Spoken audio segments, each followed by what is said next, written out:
In this video, I want to discuss how our emotions can be seen as states of self-representation.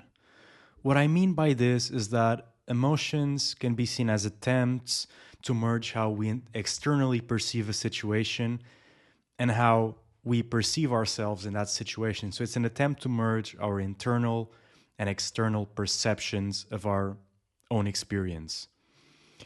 And so the concept of a self has long been a subject in various contemplative traditions, some arguing that the self doesn't seem to exist. For instance, in Western philosophy, we have David Hume, who argues that the self is actually a bundle of sensations and it is not a stable entity.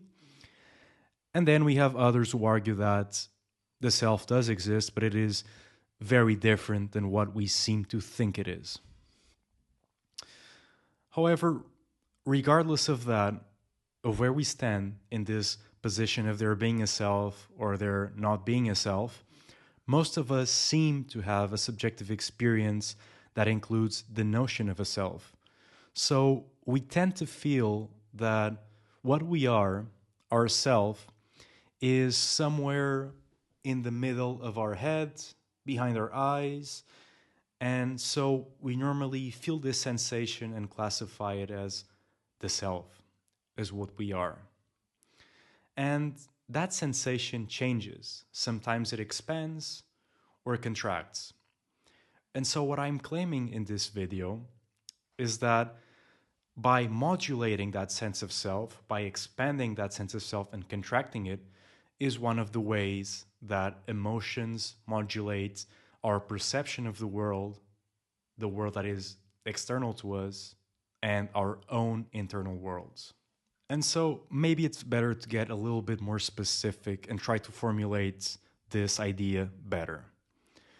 And to do so, it is important to imagine that your perceived sense of self lays on a spectrum.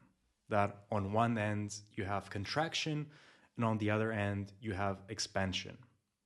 And so, what this means is that your sense of self may expand and contract depending on your circumstance, depending on what you are experiencing.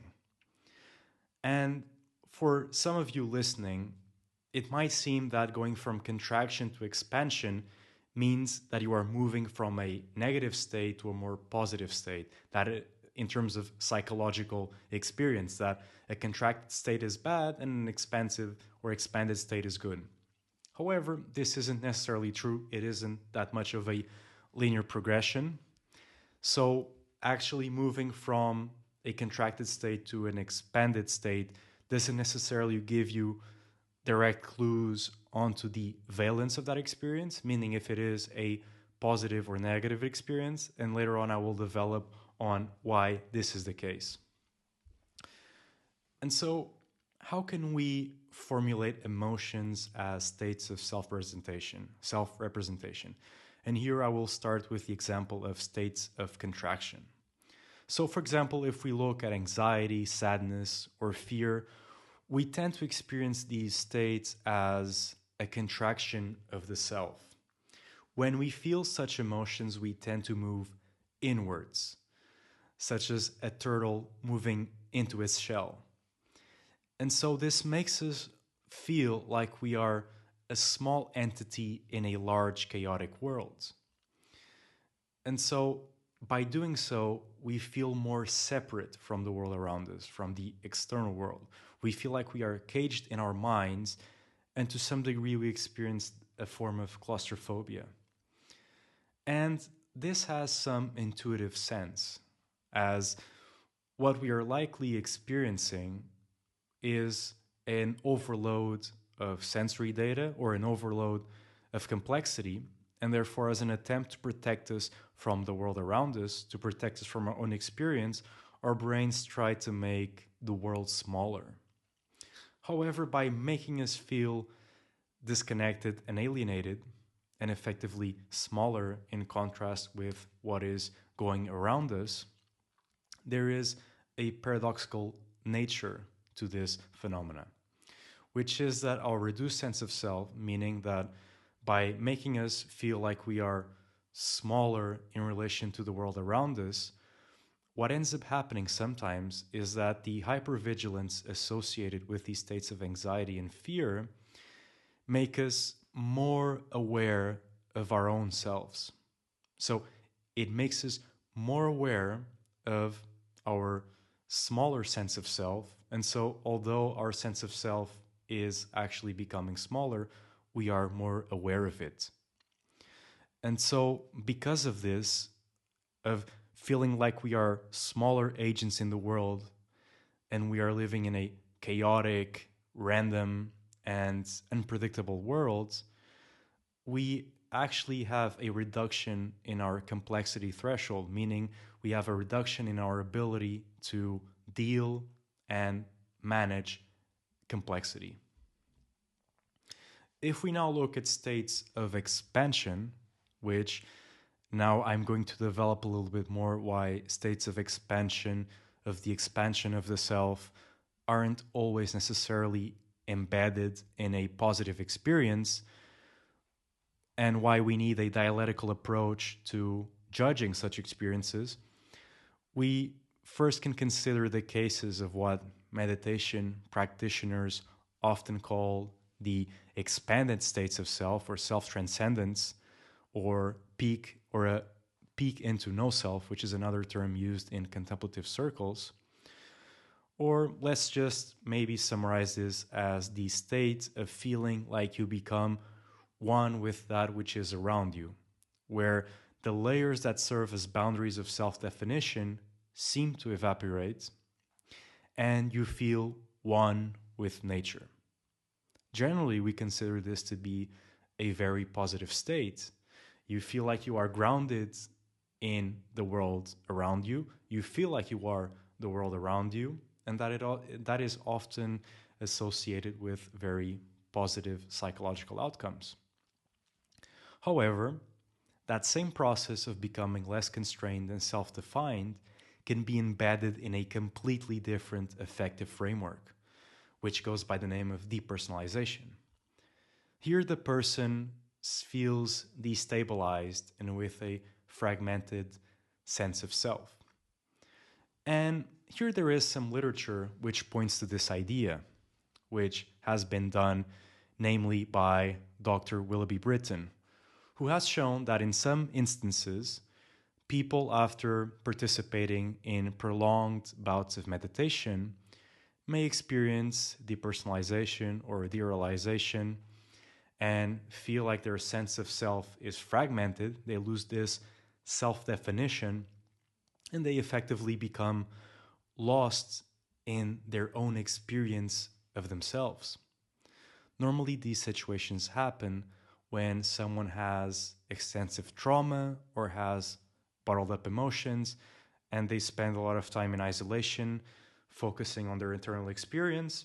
And so the trauma and the bottled up emotions emerge, and the person effectively doesn't have the ability to integrate those emotions, make sense of them, and actually make a constructive experience of them. If we look at other cases, such as in the case of psychosis, which, just a brief notion here, psychosis isn't a disease, it's a symptom which can be a result of various different things, right? You can have drug-induced psychosis, you can have psychosis as a part of a schizophrenia diagnosis or a type 1 bipolar diagnosis. So this is just a brief notion that I would like to set apart. But in the case of psychosis, one is sometimes left with an experience which is ungraspable, an experience which the person isn't able to make sense of. And so in this experience, the boundaries fall down, and as an attempt to reach coherence or safety or understanding, there is a radical shift to try and counteract this movement of expansion, which is associated oftentimes with the loss of selfhood. And so this is an interesting point where, as I mentioned before, there is a lot of conversation regarding the benefits of having this idea of self-transcendence, where you overcome your small sense of self, but at the same time, that expansion can also be embedded in deeply negative psychological states. And this is the case of some experiences of psychosis where the person effectively loses every form of self definition and becomes completely lost in a world of their own. And so, um, as I was saying, in an attempt to counteract this movement of expansion, this movement of chaos and loss of self definition, a person will, to counteract this, will become extremely contracted in fixed ideas and narratives that then serve as an attempt to steady the ship. So imagine the following case. You have this world which is increasing, which is becoming more complex. You aren't able to derive meaning from it. You aren't able to understand or construct coherence or make predictions about what is going on. And so, in the middle of that complete chaos, you need to find something to hold on to. And in the process of finding something that you need to hold on to, there is a lot of panic associated. You feel as if you don't have enough time to properly construct a course of action. And so in psychosis, this is why in the literature it is often mentioned that in this state of chaos, the person, in an attempt to find safety, then constructs these very rigid narratives, which effectively makes their own world smaller, and they become so attached to them because those things are their own source of safety. So it's the only thing that they can really grasp into. And this is why I believe that one of the most exciting or at least interesting questions in psychiatry, especially as we talk more and more about the use of psychedelics as a means to improve our own mental health and to treat a wide array of mental disorders, is to understand one's capacity to integrate their own subjective experience, their capacity to integrate whatever they are going through at a certain moment. Because it seems that what differentiates between, and this is the common saying of, why is it that the mystic swims happily in the same waters where the psychotic drowns? And oftentimes the difference here seems that the mystic is able to integrate the experience that they are going through, while the psychotic isn't able to create an updated model of their own experience. And so because they're not able to update their own model, there is this chaos which starts occurring and effectively limits the capacity of that person to find psychological safety and psychological health. And so, with that in mind, I just wanted to give you some practical tips to when you are faced with one scenario or the other, where you are in a state of too much contraction, where you feel like you are stuck in your own mind and it's just, the world is too large and you're not able to relate to it. And on the opposite side, where you feel like you're losing too much self definition and you need to become more grounded, I just wanted to go through two very quick tips that you may use. So, the first one, where we are talking about states where you are losing too much self definition and your sense of self is becoming too diluted and you're feeling ungrounded. Something that might be helpful is to focus on your body, particularly your abdomen or the back of your head. For many, that seems to help regulate a little bit this movement of expansion and allows the person to feel and become more grounded. In other states where you are too constrained in the experience of being a self and where the world seems to be outside of you and you feel isolated, alienated, something that might help is to close your eyes and listen to sounds around you. And here you might try to alternate between close and distant sounds. Alternating the distances might slowly regulate your self representation and allow you to become more, to enter in a state of expansion, which will most likely make you feel more at ease. And so, after doing this practice of closing your eyes and listening to close and distant sounds, you might want to consider opening your eyes and trying to find the most distant object that you can find and look at it. And while you look into the distance, focus on the feelings of tension in your body dissipating. Effectively, these two tips that I'm giving you are modifications of some meditative practices, but I think that understanding if we are moving inwards or outwards and our own states of self-definition can actually be a good pointer or a compass to understand what we need to do and understand sometimes the goal of why we are experiencing a certain emotion. Because as we know, our emotions normally convey some type of information. They convey tips on perhaps we should be making different decisions. And so sometimes by understanding whether your sense of self is moving inwards or outwards can simplify a little bit the process of understanding what is the most beneficial path to psychological safety and well-being. So hopefully you enjoyed this video. This is something that I wanted to share with you.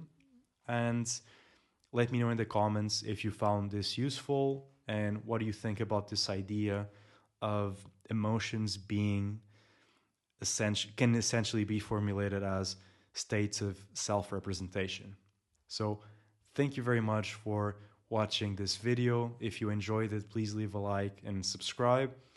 And my goal is to make a lot more videos regarding a wide array of topics, which go from essentially all of them have the intention of going deeper into our examination of our place in the world through the place of our subjective experience, but also at the level of what we know about neuroscience.